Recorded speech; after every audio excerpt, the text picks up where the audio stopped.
ಎಲ್ಲರಿಗೂ ನಮಸ್ತೆ. ಇಲ್ಲ ನಿಜ, ಯಾಕಂದರೆ ನಾನು ಫೈರ್ ಫೈಟ್ ಅಂದಾಗ ಅಪ್ಪು ಸಾರೇ ನನ್ನ ನೆನಪು ಬರುತ್ತೆ ನನಗೆ ನಿಜವಾಗ್ಲು. ಯಾಕಂದರೆ Kannada industry first fire fight ಮಾಡೋದು ಅಪ್ಪು ಸಾರ್ಗೇನೆ. ಯಾಕಂದರೆ ಅದರಲ್ಲಿ ಅಪ್ಪು ಸಾರು ಮಾಡುವಾಗ ತುಂಬಾ ಪಾಪ ಅಪ್ಪು ಸಾರ್ಗೆ ಏಟೆಲ್ಲ ಬಿತ್ತು. ಆ ಫೈರ್ ಫೈಟ್ ಮಾಡುವಾಗ ನನಗೆ ಗೊತ್ತು ಕೆಲವೊಂದು ಸಣ್ಣ ಪುಟ್ಟ ಏಟ್ ಆಗೇ ಆಗುತ್ತಂತ 100% ಗೊತ್ತು. ಆದರೆ ನಾವು ಏನೇ ಸೇಫ್ಟಿ ತಗೊಂಡ್ರು ಕೆಲವೊಂದು ಬಿದ್ದೇ ಬೀಳುತ್ತೆ. ಅಂಬಾಲಿ ಭಕ್ತರು ನಿಜವಾಗ್ಲೂ ತುಂಬ ಚೆನ್ನಾಗಿ ಮಾಡಿದ್ದಾರೆ. ಕೆಲವೊಂದು ಅವರು ಫೈಟ್ ಮಾಡುವಾಗೆಲ್ಲ ತುಂಬಾ ಏಟ್ಗಳೆಲ್ಲ ಬೀಳ್ತು, ಮುಖ ಎಲ್ಲ ಸುಟ್ಟು. ಕೆಲವೊಂದು ಅಲ್ಲಿ ನೋಡುವಾಗ ರಿಯಲಿ ಅದು ಮೇಕಪ್ ಅಲ್ಲ, ಅದು ರಿಯಲಿ ಏಟ್ ಬಿದ್ದಿರೋದೆ ಕೆಲವೊಂದೆಲ್ಲ. ತುಂಬ ರಿಸ್ಕ್ ತಗೊಂಡು ಮಾಡಿದ್ರು. ನಾನು ಅದೇ ಥರ ಫೈಟ್ ಮಾಡಿದೆ, ತುಂಬ ಕೋಪ್ರೇಟ್ ಮಾಡಿದ್ರು.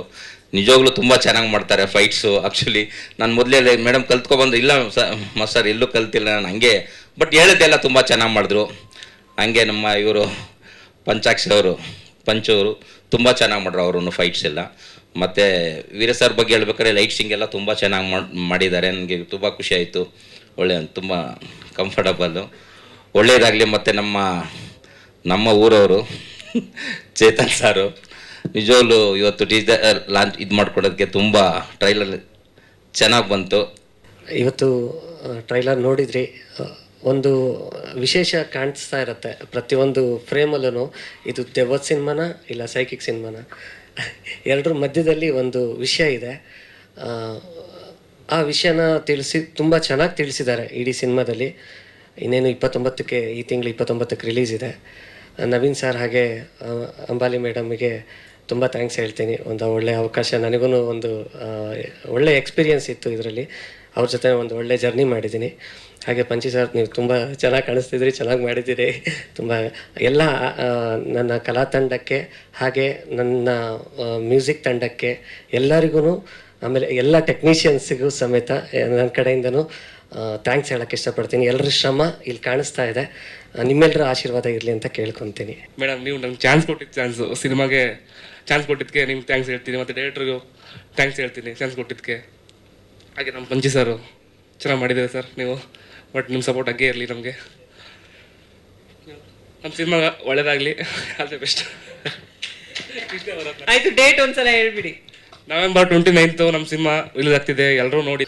ನನಗೆ ಇದರಲ್ಲಿ ಒಂದು ಫಸ್ಟು ನಾವು ನೋಡಬೇಕಾದ್ರೆ ನಮಗೆ ಹಳೆ ಸಿನಿಮಾದ ಬಗ್ಗೆ ನಾವು ಏನೂ ಇಮೇಜ್ ಮಾಡ್ಕೊಂಡಿರಲಿಲ್ಲ. ಈ ಸಿನಿಮಾ ಈ ಥರ ಬರುತ್ತಾ ಅನ್ನೋ ಲೆವೆಲಿಗೆ ಒಂದು ಕಂಟೆಂಟನ್ನು ಇದರಲ್ಲಿ ಕೊಟ್ಟಿದ್ದಾರೆ.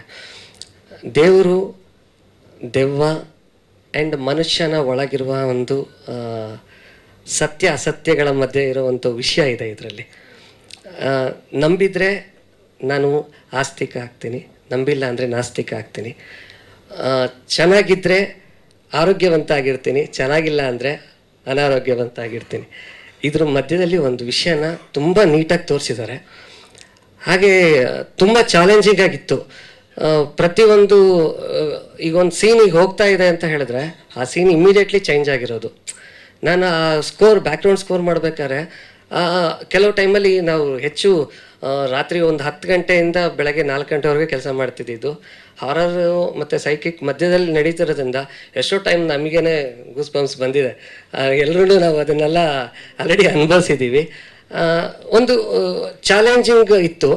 ಕ್ಲಾಸಿಕಲ್ ಆ್ಯಂಡ್ ವೆಸ್ಟರ್ನು, ಆಮೇಲೆ ಸೈಕೋ ಥ್ರಿಲ್ಲರ್ ಥರ ಒಂದು ಮ್ಯೂಸಿಕ್ಸು, ಒಂದು ಟೈಪ್ ಆಫ್ ಮ್ಯೂಸಿಕಲ್ ಹೊಸ ಥರಕ್ಕೆ ಬ್ಯಾಕ್ಗ್ರೌಂಡ್ ಸ್ಕೋರಲ್ಲಿ ಪ್ರಯತ್ನ ಪಟ್ಟಿದ್ದೀನಿ ಸರ್.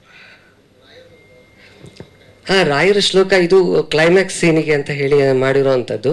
ಕ್ಲೈಮ್ಯಾಕ್ಸ್ನಲ್ಲಿ ಏನು ನಡೆಯುತ್ತೆ, ರಾಯರ ಪವಾಡ ಹೇಗಿದೆ, ಅವ್ರ ಆಶೀರ್ವಾದ ಪ್ರತಿಯೊಬ್ಬ ಮನುಷ್ಯನ ಮೇಲಿದ್ದರೆ ನಮಗೆಲ್ಲ ಒಳ್ಳೆಯದಾಗತ್ತೆ.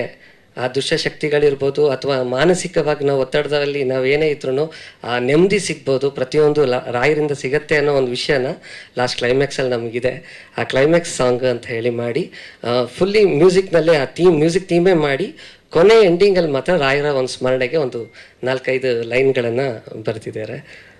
ಈ ಥರ ಇದೆ ಸರ್.